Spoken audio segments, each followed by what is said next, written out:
Ebel, a graceful woman in her late 50s, welcomed relatives into her Lagos home for her brother's memorial. The air was filled with conversations, food being served, and memories of the past. She moved quietly among them, making sure everyone was comfortable, her heart heavy but steady. In the middle of the gathering, Amarachi, her niece, stood tall with pride and arrogance. With a sharp tongue and a smirk on her face, she mocked Ebel, saying she was nothing more than an outsider holding on to a family that never truly belonged to her. The words cut through the room, and whispers stopped as everyone turned to watch. Ebel's face softened with pain, but she did not reply.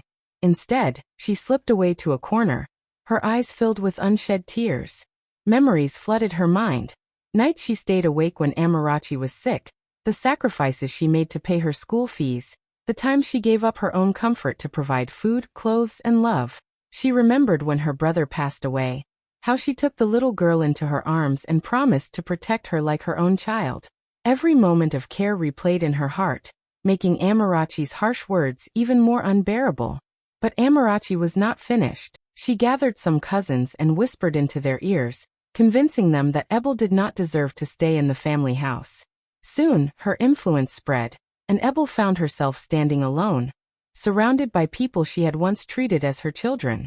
The betrayal was sharp, but she kept her dignity, refusing to argue. Her loyal friend Ngozi, seeing her pain, encouraged her not to fight with anger but with truth. She reminded Ebel of hidden inheritance papers, and suggested a DNA test to silence the insults once and for all. Though hesitant, Ebel agreed, and soon the results were ready. During a tense family meeting, Amarachi smirked with confidence, expecting Ebel to be disgraced. But the truth that came out shocked everyone. The DNA test revealed Amarachi was not related by blood. She had been adopted as a baby, a secret her father had taken to his grave. Gasps filled the room, and Amarachi's legs gave way as she fainted. The lawyer then read the will, declaring Ebel the rightful heir to the estate and family businesses. When Amarachi woke, tears streamed down her face.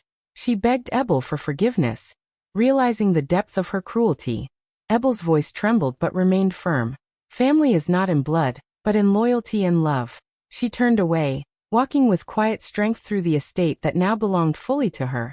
The keys in her hand, a symbol of dignity finally restored. Amarachi accused Ebel of living off the family name without being true blood. Her voice was sharp, cutting through the laughter and chatter, and the whole room froze. Glasses were left hanging in people's hands, conversations stopped mid-sentence, and every eye turned to the two women. Amarachi's words echoed in the silence. "You're not really family." The sting in her tone was heavy, and some cousins shifted uncomfortably in their seats, unsure how to respond. The atmosphere changed instantly, as though the air itself had turned cold. Ebel stood still, her lips pressed tightly together, trying not to let the pain show on her face. The cruel remark pierced her heart, but she refused to break in front of everyone. For years, she had carried herself with quiet strength, always sacrificing for the same people now watching her humiliation. Her mind replayed the years she had worked tirelessly to hold the family together after her brother's death. She remembered rushing Amarachi to the hospital when she fell sick, paying her fees, and sitting awake all night just to make sure she was safe. Yet here was the same girl, now grown, tearing her down with words meant to erase all her sacrifices. Amarachi, fueled by pride, enjoyed the silence that followed her insult. She raised her chin and glanced around as if daring anyone to defend Ebel. A few cousins avoided eye contact, while others whispered behind their hands. The once lively memorial gathering had turned into a stage of shame, with Ebel at the center of it. Some relatives who had always leaned on her kindness now looked at her with doubt, as if Amarachi's words had planted seeds of suspicion.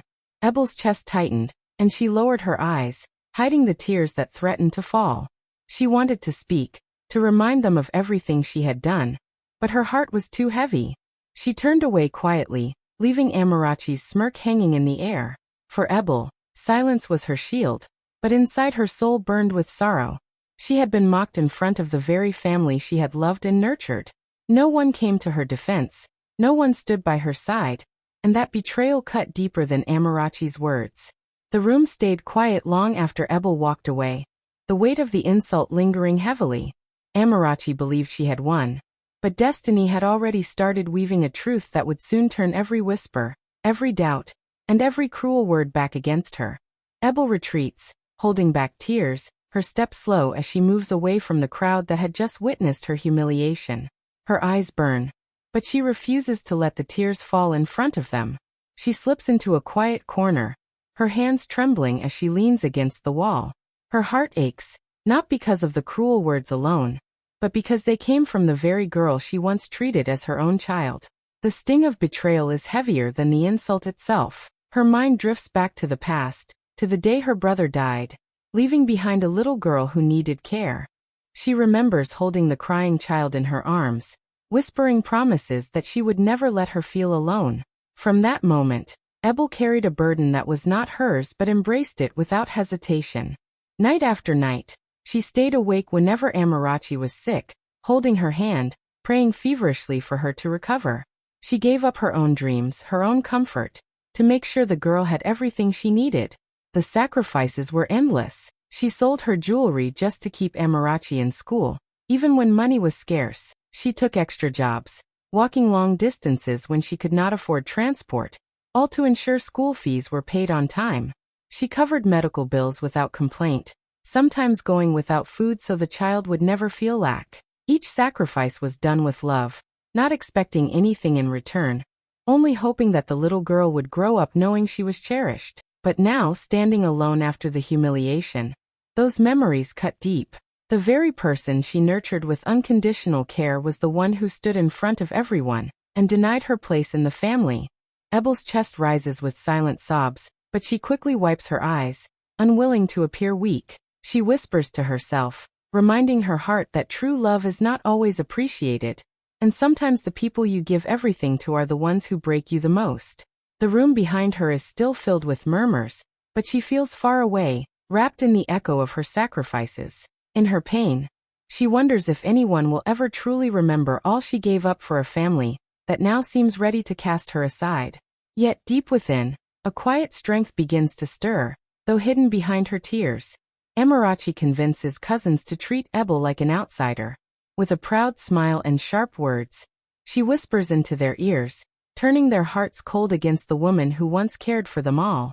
Slowly, the cousins begin to distance themselves, no longer sitting near Ebel, no longer including her in their conversations. The same people who once called her auntie now looked at her with suspicion, as though she was a stranger in her own home. The house that once echoed with warmth suddenly felt heavy, each glance filled with quiet judgment. Amarachi's voice grew bolder as she stirred more trouble. She painted Ebel as someone clinging to wealth and a family that never truly belonged to her. Her words poisoned the air, and those who once leaned on Ebel's kindness began to pull away. The respect she had built over years of sacrifice started to crumble under Amarachi's influence. Even simple meals at the family table became moments of quiet isolation, with Ebel left alone, her chair at the end feeling more like exile than belonging. The cruelty did not stop there. Amarachi, carried away by pride, began to speak openly about driving Ebel out of the family house. She whispered to relatives that the house did not truly belong to her, that she was simply holding on to a space she had no right to claim. Soon Amarachi's words turned into actions. She stormed through the corridors with an air of ownership, rearranging things, moving Ebel's belongings, and treating her as if she was a guest overstaying her welcome. Each act was a wound, but Ebel endured in silence, holding her pain close to her heart. She had walked those halls for years, filled them with care and sacrifice, yet now she was being told she had no place in them.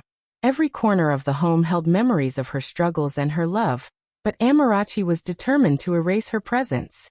The cousins, too, began to join in, no longer respecting her authority, no longer seeing her as part of the family. That Ebel's strength was tested in every moment, yet she refused to break. She carried herself with quiet dignity, even as the walls of her own home seemed to push her out.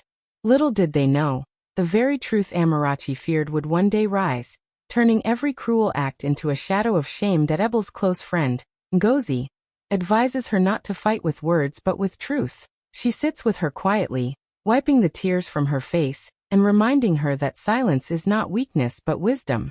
Ngozi tells her that arguments will only give Amarachi more power, but the truth has a way of silencing lies. Her calm voice soothes Ebel's troubled heart, and for the first time in days, she feels a spark of hope. Ngozi leans closer and shares something Ebel had never considered. There were inheritance papers connected to a DNA test that had been hidden for years, papers that could change everything. At first, Ebel is hesitant. She has lived her life without questioning anyone's place in the family, and the idea of digging up old secrets frightens her. But Ngozi's words echo in her mind. Only truth can end this humiliation. Slowly, Ebel begins to understand that fighting back does not mean raising her voice, but uncovering what has been buried. The thought of finally putting Amarachi's cruel claims to rest stirs strength inside her, though it is wrapped in fear of what might be revealed. Ngozi offers to stand by her side through it all. She reminds Ebel of the sacrifices she has made, of the years she gave without complaint, and insists that no one has the right to erase her place in the family. With steady encouragement, she pushes Ebel to take the bold step. Together, they visit the lawyer who handled her late brother's estate, and after hours of searching through dusty files, the hidden documents are found. The papers reveal that a DNA test had been suggested long ago to secure the inheritance, but it was never shared with the family. The discovery leaves Ebel shaken, yet she knows it is the only path to justice. Ngozi holds her hand and assures her that the truth will clear her name and silence Amarachi's cruelty forever. For Ebel, it is not about money or property, it is about restoring her dignity and showing the family who she truly is. With the papers now in her possession, Ebel prepares for the day when everything will be revealed. She is no longer the silent woman standing alone in shame. She is a mother who carried a burden with love, and now, with Ngozi by her side, she is ready to let the truth speak louder than every insult. The test results come during a heated family meeting. Voices rise across the living room, relatives arguing about who truly belongs and who deserves to stay in the family house. The lawyer sits at the center, holding the sealed envelope that everyone has been waiting for. The tension is thick, every breath heavy, and all eyes are fixed on the table. Amarachi sits confidently, her lips curled in a proud smirk, ready to see Ebel disgraced. She leans back in her chair, whispering to the cousins beside her that this would finally prove Ebel has no place among them. Ebel sits quietly, her hands folded tightly in her lap, hiding the storm in her chest. Though fear creeps into her heart, she carries herself with grace, refusing to give Amarachi the satisfaction of seeing her break. Ngozi, seated close by, gives her a reassuring glance, reminding her that truth does not tremble. The relatives murmur impatiently, their curiosity burning, eager to hear the final word that could settle the matter once and for all. The lawyer clears his throat, silence falling over the room instantly. With deliberate care, he opens the envelope and pulls out the document. The sound of paper unfolding feels louder than the crowd itself. Amarachi straightens in her seat, her smile widening, certain the results will favor her. Ebel closes her eyes briefly, whispering a silent prayer, trusting that what is hidden will come to light. When the lawyer begins to read, gasps echo through the hall. The results reveal a shocking truth. Amarachi is not connected by blood to the family. The words strike like thunder, leaving the room in stunned silence. Amarachi's confident smirk vanishes, her face drained of color. She stares in disbelief, shaking her head, unable to accept what she has just heard. Relatives exchange shocked glances, whispers turning into a roar of confusion. Amarachi stammers, trying to argue, but the lawyer raises his hand for quiet. He explains that Amarachi had been adopted as a baby, a secret kept hidden by her late father all these years. The revelation crashes down on everyone, shaking the very foundation of the family. Ebel lifts her eyes, not with pride but with quiet strength. She does not gloat or mock, but her silence speaks louder than any words. Amarachi, who once mocked her, now sits broken, the weight of the truth pressing her down. The room that once echoed with Ebel's shame now witnesses her dignity shining brighter than ever. Shockingly, the DNA shows Amarachi is not biologically related to the family. The words fall like a heavy stone, silencing the room. Gasps ripple across the hall as eyes turn toward Amarachi, who sits frozen, her smirk gone. Her hands tremble as she grips the edge of the chair, her mouth opening but no sound coming out. It is as if the ground beneath her feet has been pulled away, leaving her suspended in disbelief. The lawyer clears his throat and continues, revealing the secret that has been hidden for decades. Amarachi was adopted as a baby, something her late father never revealed to anyone. The family erupts in whispers, some covering their mouths in shock, others exchanging bewildered glances. The revelation shakes them deeply, for they never imagined such a truth had been kept from them all these years. Amarachi shakes her head violently, tears forming in her eyes. "It's not true," she whispers, her voice breaking. But the document in the lawyer's hand leaves no room for doubt. She tries to stand, her legs weak, and then collapses back into her chair, her pride shattered. The cousins who had followed her lead stare at her in confusion, suddenly ashamed of the way they treated Ebel. The same mouths that once joined her in mocking now stay silent, unable to meet her gaze. Ebel, sitting calmly, feels a rush of emotions. She is not happy to see Amarachi crushed, but she cannot deny the justice of the moment. After years of insults and rejection, the truth has spoken louder than any defense she could have given. She remembers the little girl she raised, the nights she comforted her, the love she gave without hesitation, and her heart aches even as the truth frees her from shame. The silence grows heavy as Amarachi breaks into sobs, her tears falling uncontrollably. She cries not just from the shock of the revelation, but from the guilt of humiliating the woman who had been her protector all along. The weight of her words, the cruelty of her actions, now come crashing back on her with unbearable force. The family stares at Ebel with new eyes, finally seeing the dignity and loyalty she carried all these years. In that painful truth, the tables have turned, and the one once mocked as an outsider is revealed as the true pillar of the family, while the accuser is left broken by the secret her father never shared. Amarachi faints in shock, her body collapsing as relatives rush forward to lift her. The proud niece who once stood tall with arrogance now lies helpless, her strength gone in an instant. Murmurs fill the room as people shake their heads, anger bubbling against her. One by one, family members turn on her, voices rising as they scold her for the cruel words she had thrown at Ebel. Some point fingers, others whisper loudly that she had brought shame to them all. The same cousins she once convinced to stand against Ebel now distance themselves, unwilling to share her humiliation. Ebel watches quietly, her face calm, though her heart is heavy. She never wanted Amarachi broken like this, but the respect she had been denied is finally returning to her. Relatives who had doubted her only hours before now approach with soft voices, calling her sister again, their eyes lowered in guilt. The same hall that once echoed with silence after Amarachi's insults now carries a different weight, one of regret and shame directed at the girl who mocked the wrong person. The lawyer clears his throat again, silencing the noise. All attention shifts as he picks up another document, his tone steady as he explains the final truth. The will of Ebel's late brother is read aloud, and the room holds its breath. In clear words, the will declares Ebel the sole heir to the family estate and businesses. Every property, every investment, every legacy of the family belongs to her. Gasps rise once more, but this time they are filled with awe. Amarachi's fainted body lies as a symbol of pride defeated, while Ebel sits with quiet dignity, the rightful owner of all that her brother left behind. The shift in power is complete. Those who once turned away now scramble to seek her forgiveness, praising her strength, promising loyalty. Ebel listens but does not answer quickly. Years of pain cannot be erased in a single moment of truth. Her silence speaks louder than their pleas, her presence commanding more respect than ever before. Amarachi slowly regains consciousness, her tears flowing as she realizes the depth of her fall. She sees the cousins surrounding Ebel with respect, the lawyer bowing his head, and she knows the battle she started has ended in her own defeat.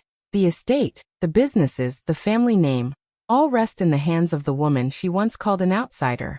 Amarachi begs for forgiveness, weeping uncontrollably as she falls at Ebel's feet. Her voice cracks as she pleads, her pride shattered, her tears soaking the floor.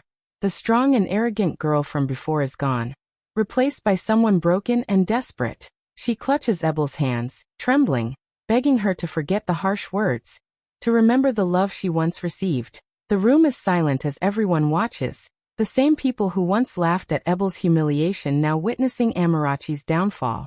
Ebel looks down at her, her heart torn in two. The pain of betrayal still lingers, the memory of being called an outsider still sharp, yet her soul cannot ignore the child she once raised. Her voice shakes as she finally speaks, her words soft but filled with truth. Family is not in blood, it is in loyalty. You rejected me, but I never rejected you. The hall grows still, every ear straining to hold on to her words. Some family members wipe their own tears, touched by her strength and grace. Amarachi sobs harder, realizing the depth of her mistake. Her voice trembles as she repeats her apology, promising she will never disrespect Ebel again. But no matter how many words spill from her lips, the damage has already been done. Cousins who once followed her now stand apart, refusing to defend her. They see clearly the woman who carried the family for years, and the girl who tried to destroy her. The shame in Amarachi's eyes grows heavier, but she cannot take back the past. Ebel gently pulls her hands free, lifting her chin high with quiet dignity. She does not shout, nor does she gloat, but her silence carries more weight than anger ever could. She knows forgiveness is a choice of the heart, not something to be begged out of guilt. Though her love for Amarachi will never die, the wounds will take time to heal. Her strength now rests not in proving herself but in standing tall, unshaken by the storm. The family watches with respect as Ebel steps away, her presence commanding the room. Amarachi is left kneeling, her cries echoing, while Ebel's words linger in every corner. Loyalty builds family, not blood. Those who mocked her now understand, and those who doubted her bow their heads in shame. Ebel walks through the family estate, keys in hand, now in full control. The halls that once echoed with whispers against her now carry only the sound of her steady footsteps. The portraits of ancestors stare down, almost as if acknowledging that she has rightfully taken her place. The gates that once closed on her are now wide open, and every servant bows with deep respect. She touches the carved wooden doors, remembering the insults, the humiliation, and the years of being treated as an outsider. Now she is the owner, the heir, the one in charge. The power that was once used to belittle her now rests in her hands, unshakable and undeniable. As she steps into the grand living room, the family members who once mocked her sit silently, their eyes filled with regret and fear. Their voices, once loud with accusations, are now quiet, replaced by shame. Amarachi, once proud, sits in the corner, tears running down her face, unable to meet Ebel's gaze. Ebel does not need to say a word. Her presence alone is enough to silence them. The lawyer's papers, signed and sealed, have declared her the rightful heir. Every room, every piece of land, every business tied to the estate belongs to her. Ebel takes a deep breath, letting the weight of her journey settle in her heart. She remembers her late father's love, his lessons about patience and loyalty. She remembers the sting of rejection, the cruel laughter, and the betrayal that once left her broken. Now those moments are nothing but stepping stones to this victory. She holds the keys tighter, as if holding the proof of destiny fulfilled. She knows this power is not for revenge, but for rebuilding, for protecting the name that many tried to strip from her. The camera lingers on her as she walks to the balcony, overlooking the vast estate. The sun sets in the background, casting a golden glow around her figure, almost like a crown of light. The narration closes. Those who mock your place may one day beg for a place in your shadow.